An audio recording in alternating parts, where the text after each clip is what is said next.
राम राम। कहते हम लोग जीवन भर अपनी काया पे अभिमान करते रहते हैं, मोह करते रहते हैं, लेकिन जो वास्तविक लोग हैं, जो भगवान के सच्चे भक्त हैं, आस्तिक हैं, वो इस बात पे कोई मोह नहीं दर्शाते। चार दोस्त दिल्ली से कहीं घूमने के लिए गए। जहां घूम रहे थे उनके पास घूमते खाते पीते सारे पैसे समाप्त हो गए। उन्होंने हिसाब लगाया कि हमारे पास तो वापस जाने का किराया तक नहीं है, खाने पीने के लिए पैसे नहीं हैं, अब हम क्या करेंगे। वो वहां से पैदल निकले और आगे आए तो एक गांव था। उस गांव में एक किसान अपने खेत में हल चला रहा था। इन्होंने कहा कि भाई हमें पीने को पानी मिलेगा, कि हमें बड़ी दूर से आए हैं, भूख भी लगी है। इतनी देर में क्या हुआ, उस किसान का बेटा जो हल चला रहा था, हल चलाते चलाते उसकी छाती में दर्द हुआ और एकदम भूमि पर गिर पड़ा। सब भागकर उसके पास पहुंचे, किसान भी पहुंचा। किसान ने देखा उसकी हृदय गति रुक चुकी थी, उसकी मृत्यु हो गई थी। किसान ने उसके शव को उठाया, अपने खेत से बाहर रखा और हल चलाना शुरू हुआ और पहले बोला, रुको भाई, तुम पहले जल पी लो, तुमने पानी मांगा था। वो चारों हैरान रह गए। कहता ये आपका कौन था? कहता मेरा पुत्र था। तो कहता फिर भी आपने शोक नहीं किया? कहता आप जल पियो और आगे गांव में चले जाओ, वहां मेरा घर है, वहां मेरी बहू होगी, उसको जाके बोलना कि मैंने तुम्हें भेजा है, वो तुम्हें भोजन करा देगी। वो बड़े आश्चर्यचकित। और कहते एक बात और, बहू खेत में खाना लेकर आएगी, उसे कहना 2 आदमियों का खाना लेकर आती है, आज एक का लाए, क्योंकि उसके पति का निधन हो चुका है। वो बड़े आश्चर्यचकित होकर उस गांव में गए। उस गांव में गए, घर पूछा तो फलां घर था। उन्होंने जाके बड़ा अफसोस किया उसकी पत्नी से कि आपके पति का ऐसे ऐसे निधन हो गया है, हम बड़ा शोक व्यक्त करते हैं। उन्होंने कहा बैठो, पिताजी ने आपको भेजा है, आप भूख से व्याकुल हैं, पहले भोजन कीजिए फिर बात करते हैं। उसने उन चारों को भोजन परोसा। उन्होंने भोजन किया और कहते हैं आपके ससुर ने बोला है कि आज 2 व्यक्तियों का खाना मत लाना, एक का लाना।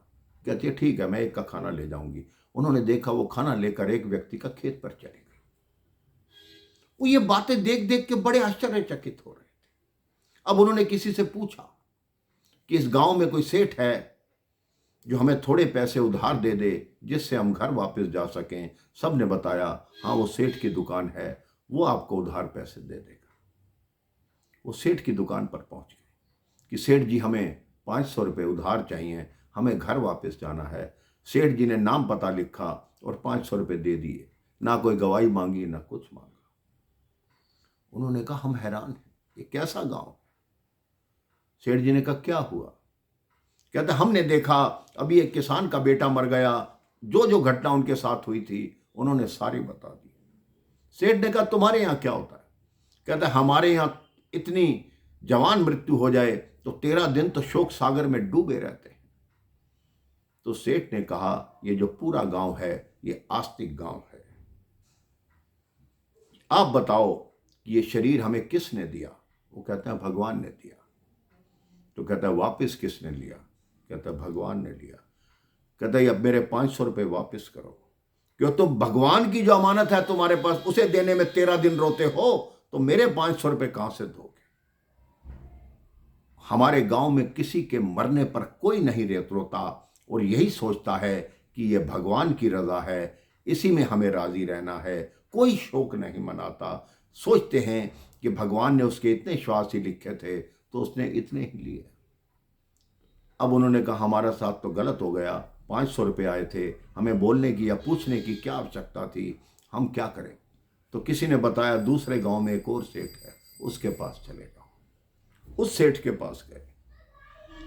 उस सेठ ने कहा ठीक है, ये 500 रुपये ले लो और बताओ इस जन्म में दोगे या अगले जन्म में? अब ये कहते हैं तो पागल सेठ है। उन्होंने कहा हम अगले जन्म में देंगे। उन्होंने लिख दिया कि अगले जन्म में देंगे। सेठ ने 500 रुपये उनको दे दिए। वो थोड़ी दूर चले थे कि खेत में एक किसान हल चला रहा था, और बैल को डंडे मारे जा रहा था। बैल जमीन पर बैठा था, उठ नहीं रहा था। इतने में किसान की पत्नी आई, उसने बैल के कान में कुछ बोला, बैल उठ खड़ा हुआ और चलने लगा, हल चलाने लगा। इन चारों व्यक्तियों ने पूछा कि आपने उस बैल के कान में क्या कहा?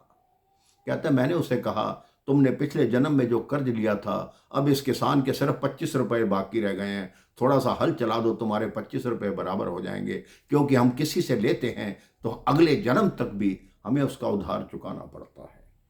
ये चारों उस सेठ के पास वापस गए और 500 रुपये लौटा दिए कि हमें आपका उधार नहीं लेना। हमें इन दोनों गांव में आकर जीवन की समझ आ गई कि अच्छे कर्म करेंगे तो हमें अच्छा ही फल मिलेगा।